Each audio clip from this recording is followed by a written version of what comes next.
And for the first time, I don't know why, for the first time in my life, a Christian put his hand on my shoulder, looked me in the eyes, and began speaking to spirits that were inside of me and telling them that they must leave right now.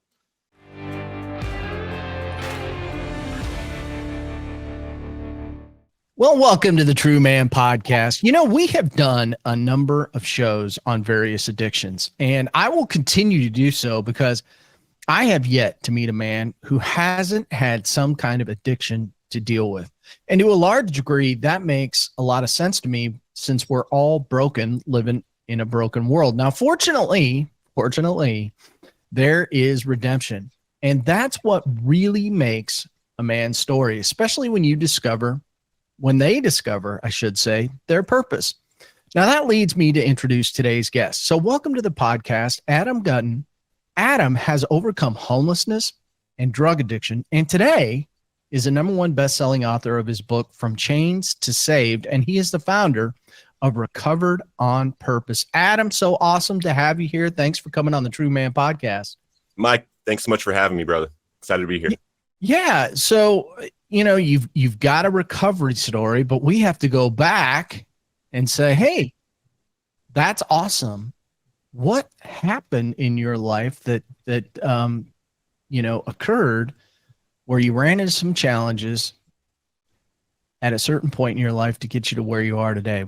Tell us that story.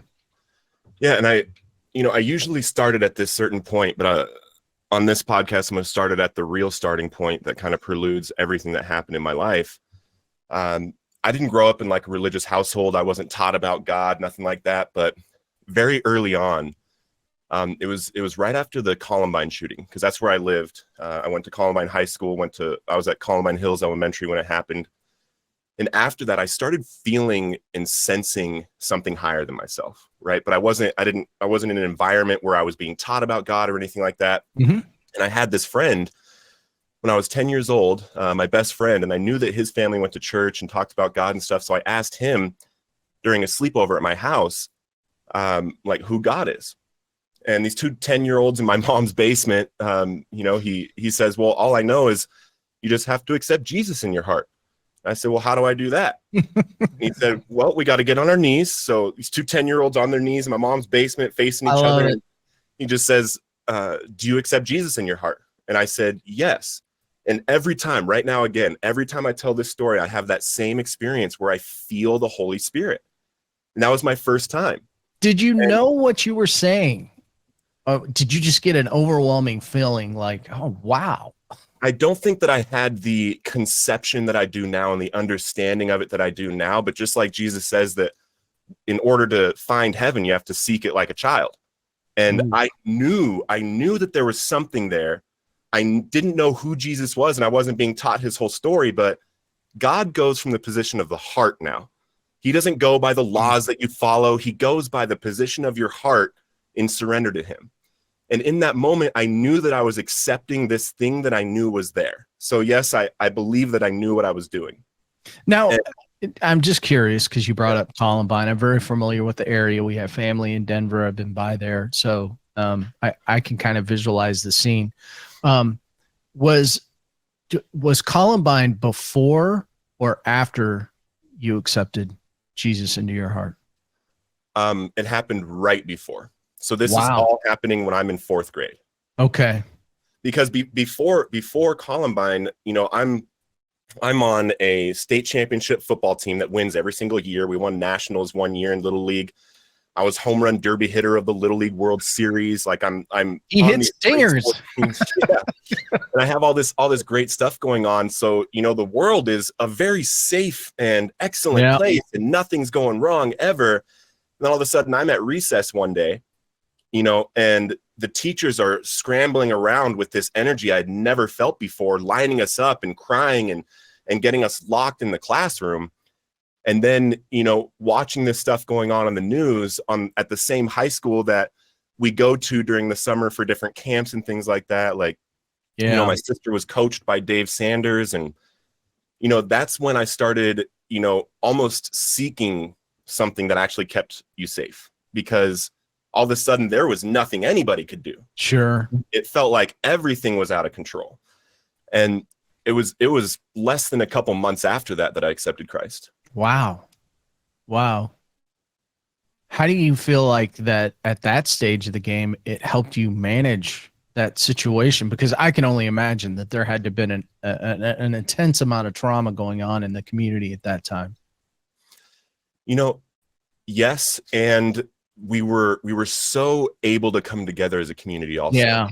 The thing that I remember the most, like the whole media in the whole world was talking about Columbine. Yeah. And talking about us in this negative light and blaming it on this set of people and this group of people, as if our high school was different than any other high school on the planet for things like that. But the thing is we started this chant where I remember like the whole crowd, the whole stadium was full of people in the Columbine community, because we won state 99, 2000, the year of the shooting and the year after that for football. And during that time, Coach Moore, he would come out before the game and he would be on this microphone and we would proudly proclaim. He would be running up and down the field and he'd be saying, "We are," and this whole community would start yelling back, "Columbine," as if we were proclaiming that to the entire world, like we're not ashamed and we're coming together. We love each other. And the act of these two people don't define us and who we are.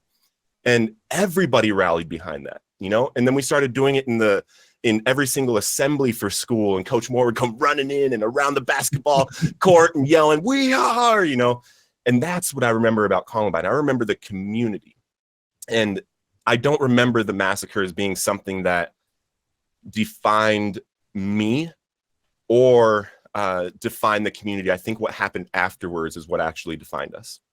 Yeah, you were setting that up there. I was sitting there thinking, this guy's defined by that actual community. That's what's going on here. Yeah. I love that. So take us further on this journey. At 10, you accept Jesus into your heart, and then where do we go from there?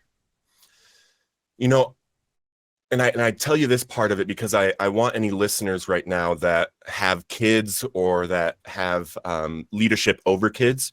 Mm-hmm. It's like the parable of the seeds. I had this seed planted in me. I'm all excited, but then I have no nutrients. I have no real place to go. The nearest church to me that I was able to walk to was a Catholic church. Mm-hmm. And I remember going through all that stuff, and I went through the first communion, and then when I'm doing my first confession, right, I'm sitting in this room with this priest, and that was one of the first times that I actually felt completely disconnected from this thing higher than me, and I hadn't read the Bible yet. I haven't been taught anything like that, but I remember sitting here looking at this man and thinking, that's not God. He's not who I feel that I am sensing and talking to and stuff like that. And it is what it is with that. But I was introduced to cocaine at 12 years old by an older influence, and that's kind of when I started to have this hidden secret that a lot of Christians have. You have these ways that you show up to church, and then you have this thing behind closed doors that nobody knows about, right? And I lived with this thing behind closed doors throughout my middle school, high school career. I was an all-state football player. We won state my senior year when I was the defensive captain of the team. I had scholarship offers for football and wrestling to college, and I just kind of skipped out on them because I didn't have the mentor at the time. I didn't have that like leading example of like what I'm supposed to be doing in my life. Now, did people around you know you were under the influence, or how were you able to hide that from everybody? I was able to hide it until I was done with sports, because I had this thing to live for. I had this purpose that, I was always at practice, never miss practice. I had to get passing grades. I had to do good in school. I had to, look good to teachers and stuff and be an example. But I had this just hidden thing that I wasn't telling people about, and I was learning how to hide. And I don't know what it was, but I was like, I always wanted to feel different than how I was feeling. I was always kind of just like uncomfortable, always just kind of, you know, I don't know how to explain it. Just always just uncomfortable with being in my own skin. Well, hence the drugs. I'm sure the drugs helped you bring out, when you were high, the person that you wanted to be. Is that fair? Yeah. Yeah. I could dance. I haven't danced like in sobriety at all. But I remember when I started dancing and I was like, yeah, I could do this. Yeah. Yeah. Yeah. It's funny how being under the influence will almost gives you that it's freedom, but in a negative way. Right. Yeah. So when it's a complete blocker from the real higher sense, because it gives you a higher sense, but it's a distorted and evil higher sense. Because the deeper you go into that, it's literally deception from the very start. It's making you feel good and comfortable with this thing that it literally says in the Bible to be alert and of sober mind. It literally says that because we're supposed to be able to have this sense of what God's telling us on each occasion, right? And if we're high all the time, we're being led by something else that is absolutely spiritual.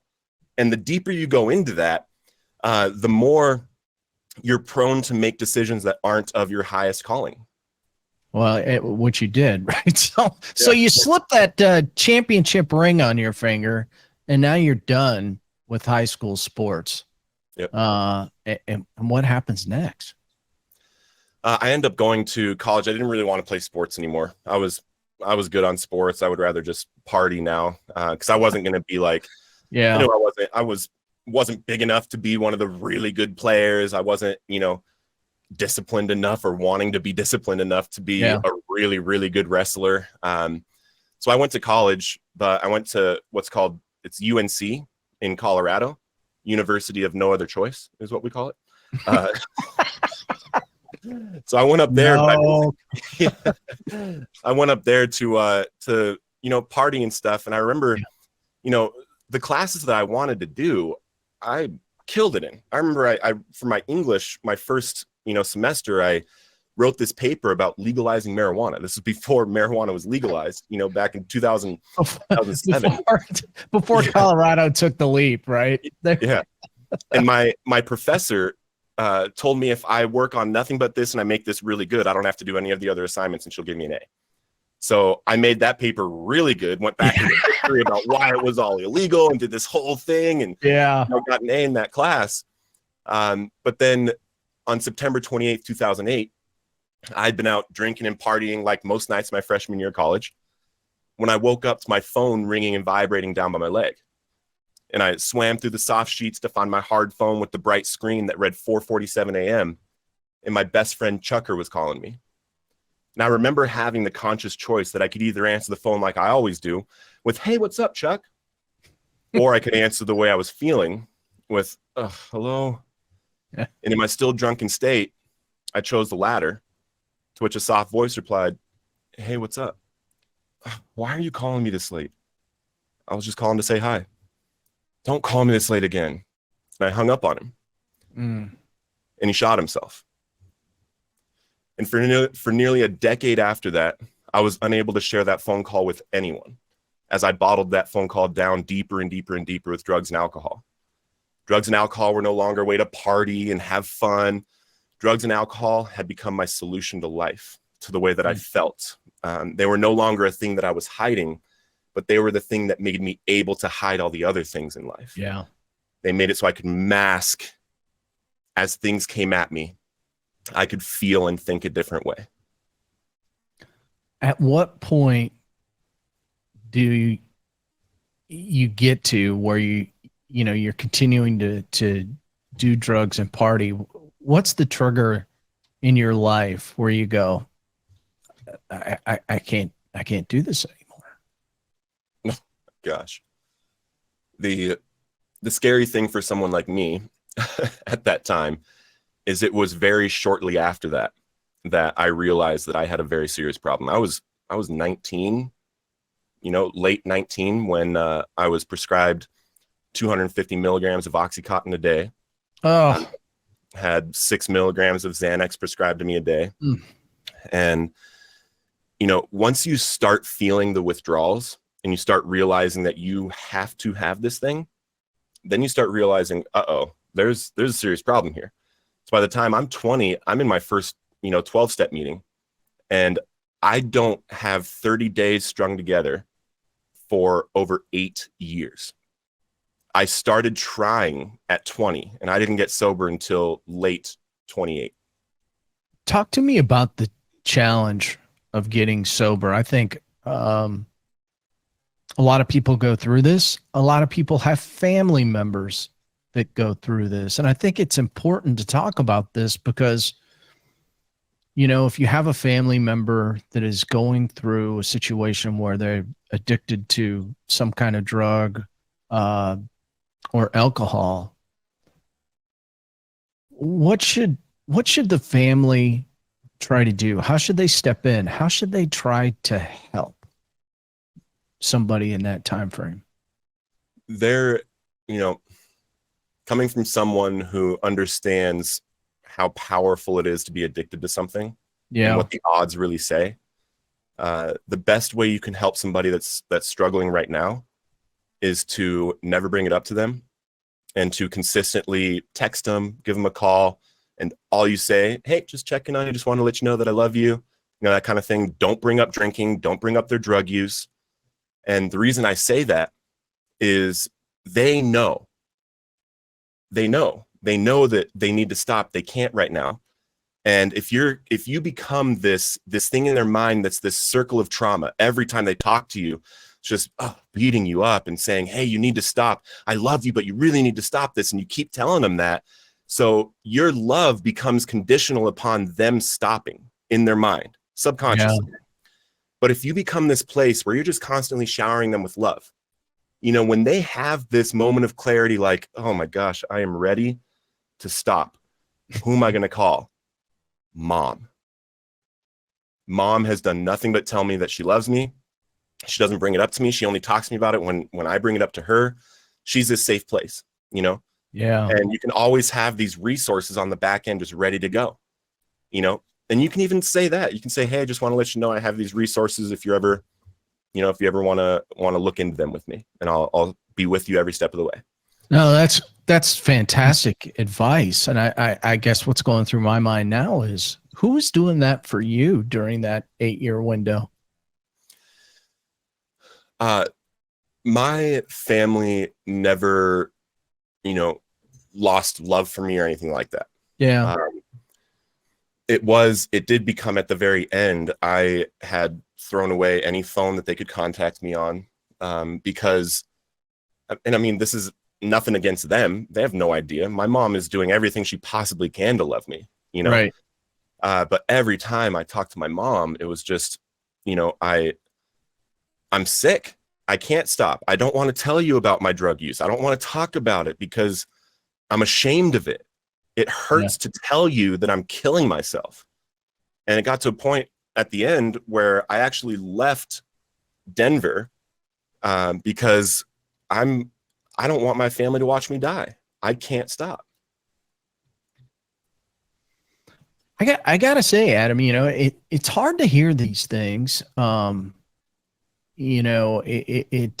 of course you never want anybody to hurt. Right. And I think for a lot of us, when we know we have a loved one that's hurting, we want to try to fix them, right? We want to try to fix them. That little 3-letter word that can it can be dangerous, right? As you're describing, just let them know that they're loved, Yeah.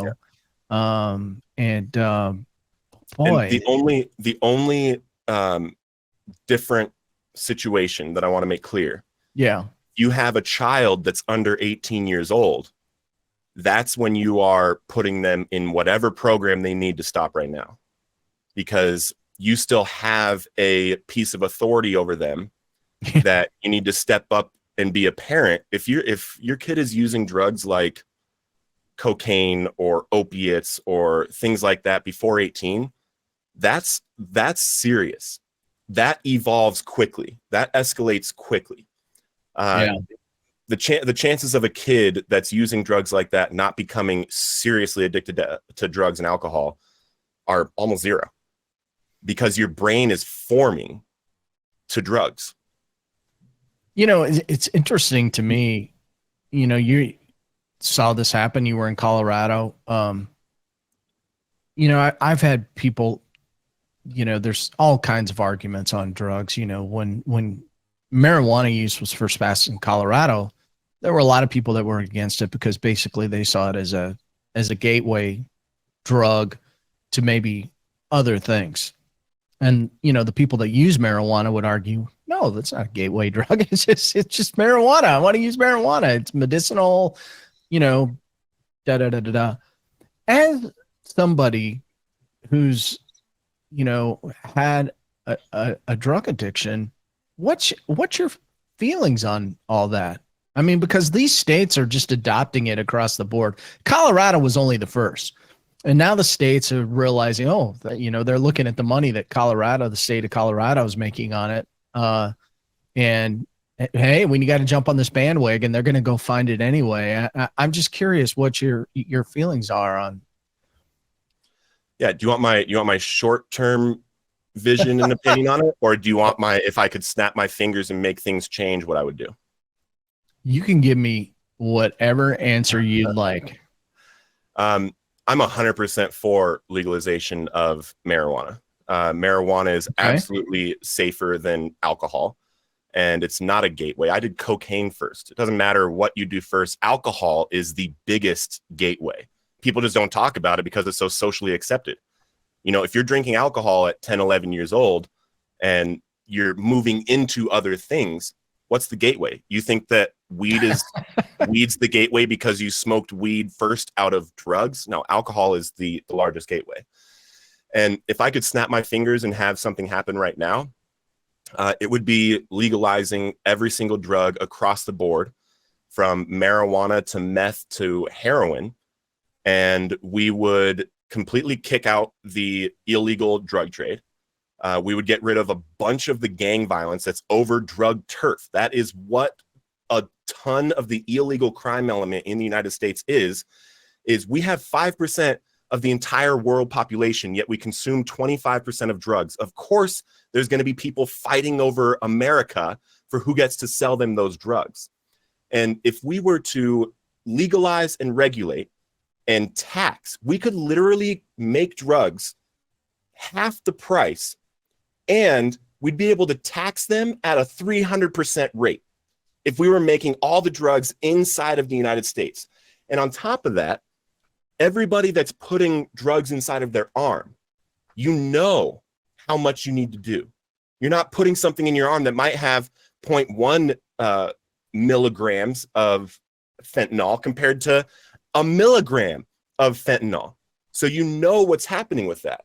And then we're literally taking money out of the hands of people that are killing thousands and thousands of people in Mexico in order to get the drugs here. So if I could snap my fingers, that's what would happen. And people say, well, look at Portland. They decriminalized it there. I'm not talking about decriminalization. I'm talking about legalization, because if we decriminalize it, we're still leaving the drug dealers to sell it. And there's still going to be all kinds of overdoses because it's not regulated. You're just decriminalizing it for the user, which is an okay step, but you have to quickly move from that, or else it's just going to make us look really bad with the ones that actually want to make that happen. I commonly say when politics comes up that our lawmakers should get down to the street level and talk to people that know about it. Adam, I hope they contact you. What an incredible, what an incredible perspective on that. And I was kind of laughing in my head. I was thinking, when I remember turning 21, and then all of a sudden it kind of took the fun out of going and buying beer. It was legal. It did. It took the fun out of it, and now I'm at a point in my life where I just hope they ID me. but Right.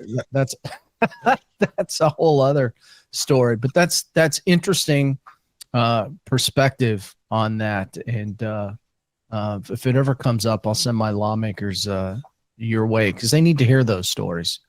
You know, and I'm going to end it there, because I could take myself down a whole rabbit hole about the cartels in Mexico, which I will not do. Yeah. But let's talk about your story. So talk about the recovery aspect of this, because I think that's where we get into some hope.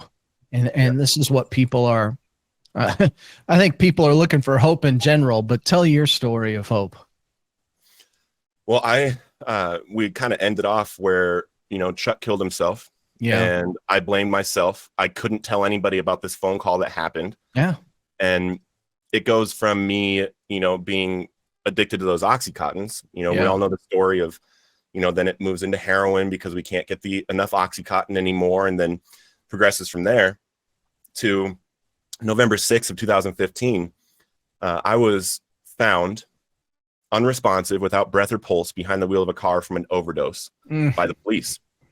And I'm, a little bit about 5 months later, I am in a courtroom for an arraignment or a pretrial arraignment, whatever it is. And I'm sitting next to my attorney, and the DA wheels out this television in front of us. It's like this 52-inch flat screen in front of us, and admits evidence into the court, pushes play, and I see body cam footage of a police officer coming up to a car with my dead body in it. And the car's locked. He has to break the glass, pull me out. Right. And inside of this courtroom, I am looking into my own eyes of my own dead body, with no breath, no life in my eyes. And I start crying, in this courtroom, because I actually see from a, fly on the wall perspective of what I'm doing to myself. But here's the interesting thing. You would think that would be enough to make somebody stop. But I wanted to, yet I was unable to. And for the people that make the argument that addiction is a choice, you can't do that. When 91% of opiate addicts that choose and decide to go to a long-term treatment will relapse within the first year, and 4% of them will die within the first year of leaving that long-term treatment. So you can't make the argument that we just choose to do this to ourselves, right? And it progresses from there. It progresses from me being found dead to, in 2017, I'm on felony probation for that. I was given a felony because I had this much dope, in the wrong state. Right. And I'm homeless. I got 86 from a homeless shelter, so I'm super homeless. I'm kicked out of the homeless shelter. I'm 148 pounds. I'm 220 right now. And I'm like this close to death, and at this whole time, for months while I'm living on the streets, I'm going to 12-step meetings every single day. I'm going to a Bible study every Tuesday. I'm going to church every Friday, every Saturday, and every Sunday. I'm going to do the things, but I can't stop using. It's like nothing is working. And it got to a point where on November 6th, November 7th. November 6th was the last day that I used. And on November 7th, it was a Tuesday. And it was right before the Bible study that I'd been going to for months every Tuesday. And this girl let me borrow this car, and it wasn't stolen, but I did have to start it with a screwdriver. So that's just how we lived back then. Okay. All right. But I'm sitting in this car, and I had this epiphany that I have literally tried everything there is to stop using, and I can't. And I sat back in that seat, and I audibly said to God, I'm done. I'm not going to this Bible study. I'm not going to church. I'm not going to meetings. And I asked him with such honesty, please let me die.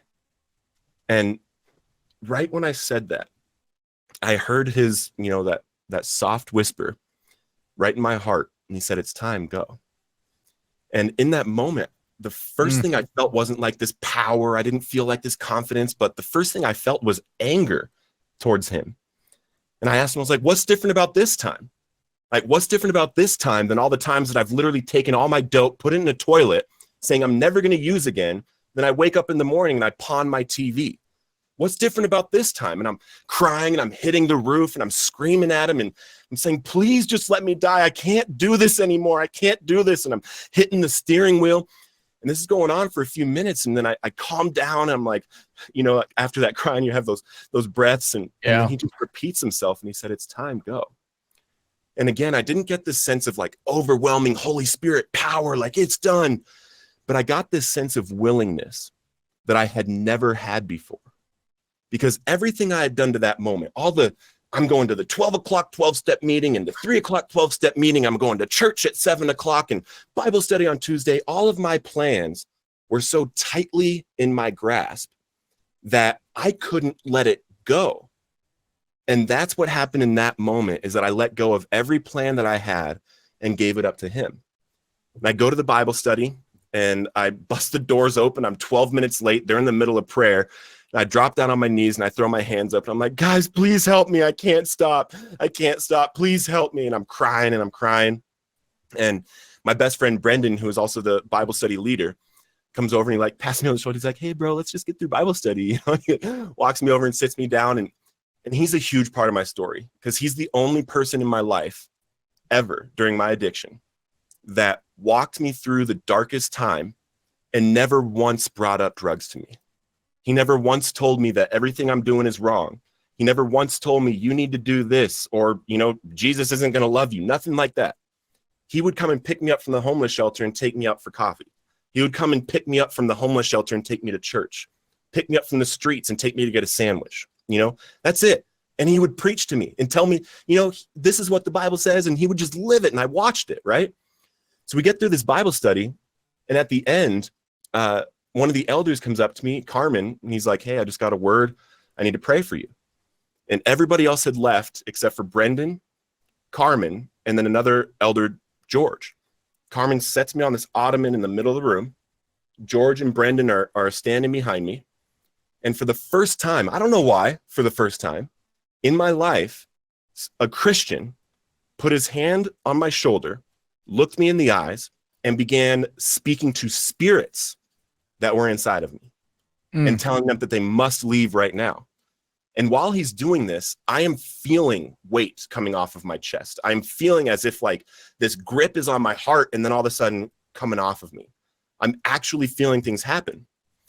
And after that experience, I make it 5 days without using, which is a miracle at the time. I can't get 5 days together. And like he did during that time, Brendan came and picked me up and he took me to IHOP, International House of Pancakes. And we're sitting there having breakfast and we're talking. I'm all excited because I have 5 days. Like, I'm going to do it this time, And then I get a text message on my phone and it's just this little flip phone. I open it up and it's from my dope dealer. And he's like, hey, bro, I just got some new stuff. It's fire. I'll give you a free 20 to try out.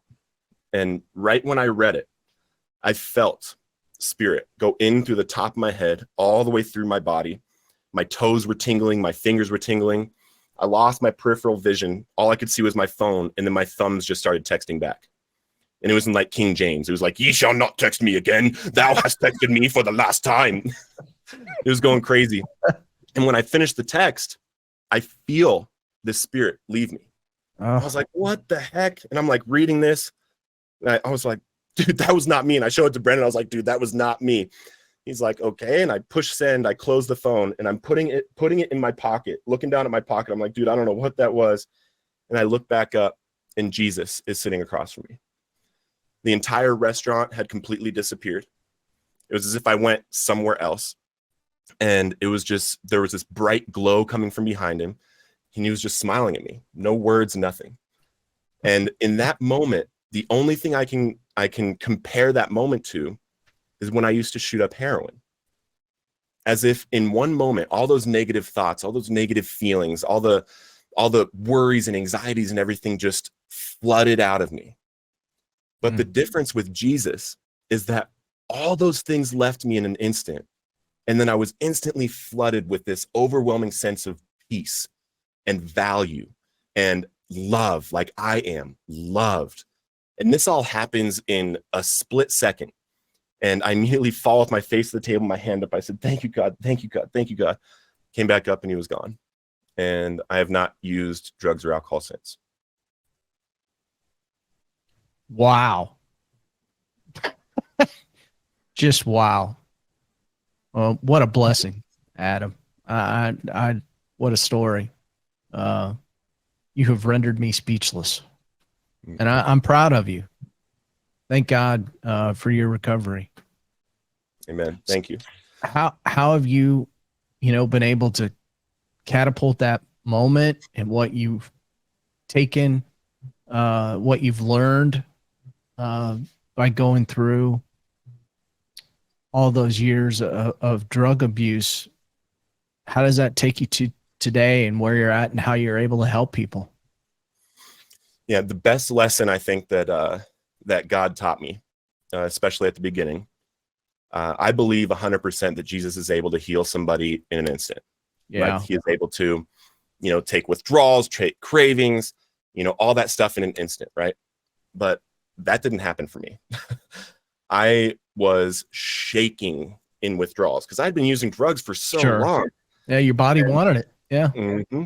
For weeks after this, for 3 weeks after that experience, I am waking up and shaking, needing drugs. And the only thing that I would get relief while doing was actually sitting down and doing the work of the 12 steps. I worked out of the Big Book of Alcoholics Anonymous. I wasn't specifically in any fellowship because the fellowship, I wasn't getting sober there, but I did exactly what the Big Book said with somebody that had done it before. And then after I did my first ever 5th step, which, is where you basically confess everything to another human being and to God, everything that you've done in your life, that kind of stuff. And the next day, that happened on day 25. And on day 26, my sponsor came and picked me up in his 1983 mailman Jeep. And he came and picked me up every morning at 6:30 a.m.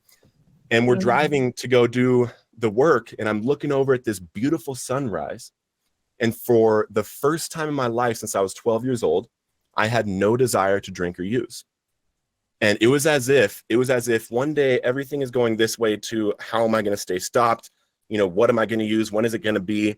To I have no desire to use.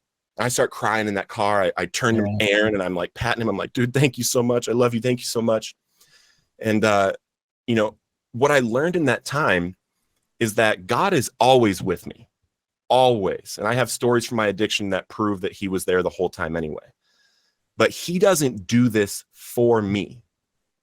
I wouldn't become anybody if he just, striped me sober. What would I have as a reward for not having to do anything? Right. And that was a huge lesson for me in that time, because throughout my recovery, I have put in work to be where I'm at right now. Put in work. And for anybody listening to this right now, there's another level for you. Wherever you're at right now, there is another level to you, who you are, who you're supposed to be, the purpose that God has for your life, that book that is already written about you. There is another level of discipline and joy that you can have in your life by doing the work that God has set before you today. And I've learned that so much. And, obviously, I'm, a little over 5.5 years sober. Obviously, I have not lived anything like a perfect life in my recovery. But having the perspective that I can take responsibility for everything that I do, the results of everything that happened in my life are now my responsibility, with the power of God, the redemption of God, and the freedom that Jesus gave us by doing what he did for us 2,000 years ago. I have that, but that doesn't do the work for me. Yeah, I have heaven when I die, but what about bringing it here now? There's a bunch of blessings that we get to bring to others while we're here. Like, there's people out there suffering like I was. Yeah. They deserve to know that this is available for them. Well, talk about that. How do you introduce them to what's available in your world now? So Recovered on Purpose is it's a media plus resources company. So basically, I use the digital age that we're in now, social media, podcasts, books, all these different things to help people in recovery share their story of recovery. Because obviously, my story of being redeemed by Jesus and meeting him face to face at IHOP isn't going to be everybody's cup of tea. You know, not everybody can hear that story and be like, yes, let's go, you know. But when I coach somebody how to share their story of overcoming sexual trauma as a kid and coming to see somebody speak and making the decision right there, you know, then when she's speaking on podcasts and things like that, someone in the listeners, it's like, whoa, I can do this. Yeah. You know, and if we have 10,000 people in recovery that are literally focused and using the digital age to reach addicts out there suffering in a way we have never been able to do before. It used to be we have this meeting over here and we sit here and wait for people to come in. Right. That's not working anymore.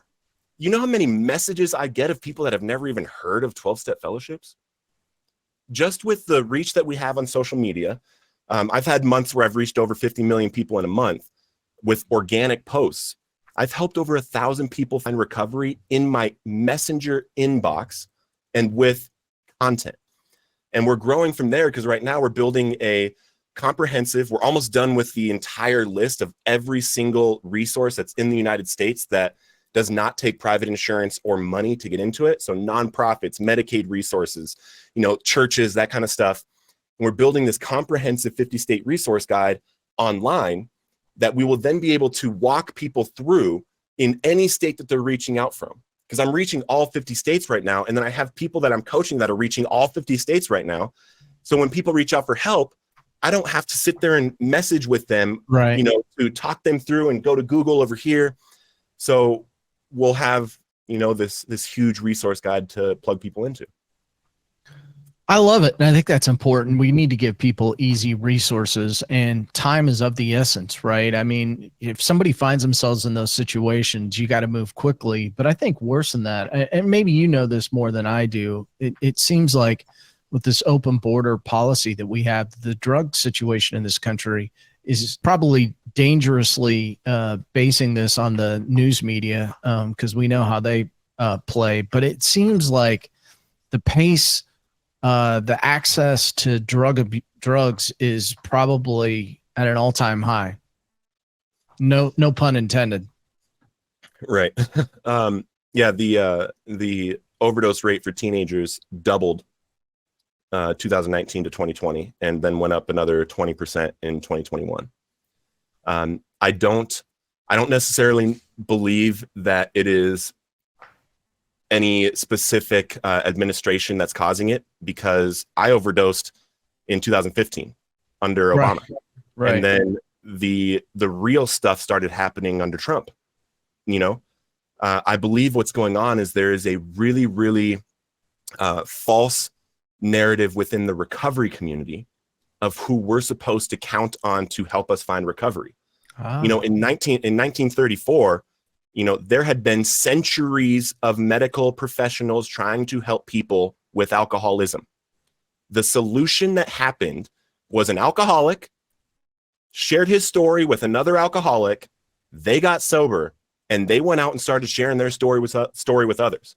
And at the beginning, they had a 50 to 75% success rate.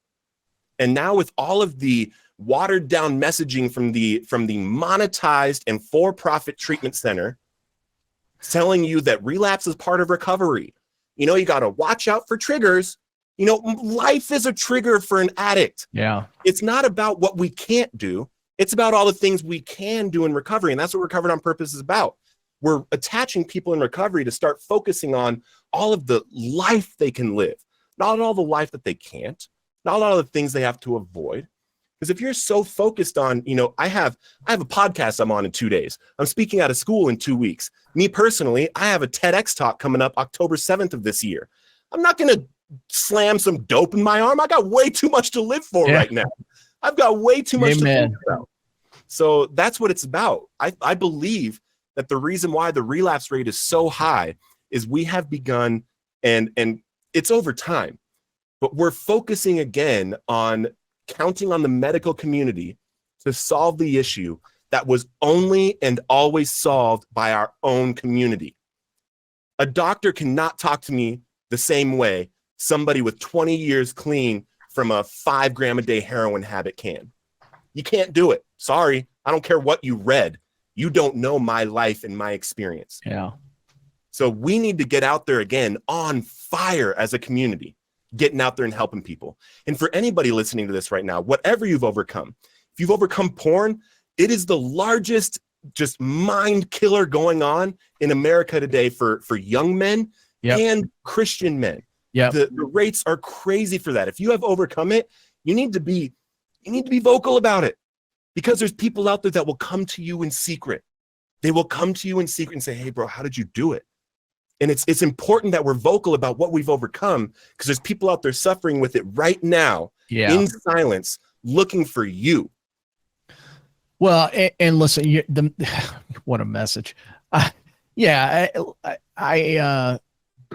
It's one of the reasons why I continue to do programs. I mean, we could sit here and dial in on specific addictions, and I do think that there's merit in that, but addictions are addictions. Yeah. And, I think the message here is that people need to know that they can overcome them.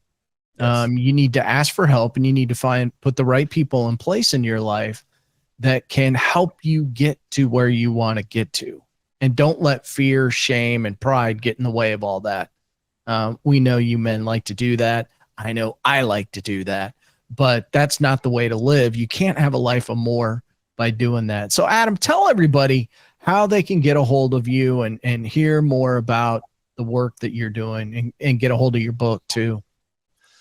Yeah, my book is actually free now. You can get a digital and audio copy at recoveredonpurpose.org. I give it away for free now. I want the story to get out there to help people. Sure. And then if you want to see more content, you can Facebook Recovered on Purpose, YouTube Recovered on Purpose. And this will be the first podcast I'm saying this on, but we have a huge announcement coming next month in July. There is keep in mind that I didn't tell Adam this podcast is probably going to air around the October timeframe, so it'll already be out. So let's set it up that way, Adam. Okay. There's a couple huge corporations that you have heard of that are going to be the first corporation like it that is backing a nonprofit helping addicts. And congratulations. we're partnering for a national movement for this, and we are plugging everybody with resources. So if you're listening to this right now, go to recoveredonpurpose.org. We will have the 50 state resource guide up by then. And anything you can do to help, if you have people that are in your life that are struggling, send them my Facebook. That's like the best way to do it, because when they start seeing someone talking about it, they'll see that they can reach out. On every video, I'm like, yep, reach out if you need help, love you. So would love to connect with anybody that's struggling. Well, that's awesome. Listen, Adam, I just, what can I say? I'm just so proud of you. I'm glad to hear your story of recovery. I'm glad that you're doing well. And I'm really thrilled to death to see you reaching out to help people in a positive way and in a godly way. And that's what we're called to do here, and is disciple and love on people that, let's face it, really need it. So thanks for coming on and telling your story, Adam. Thank you, Mike. Thanks for having me. All right. Thanks for being on.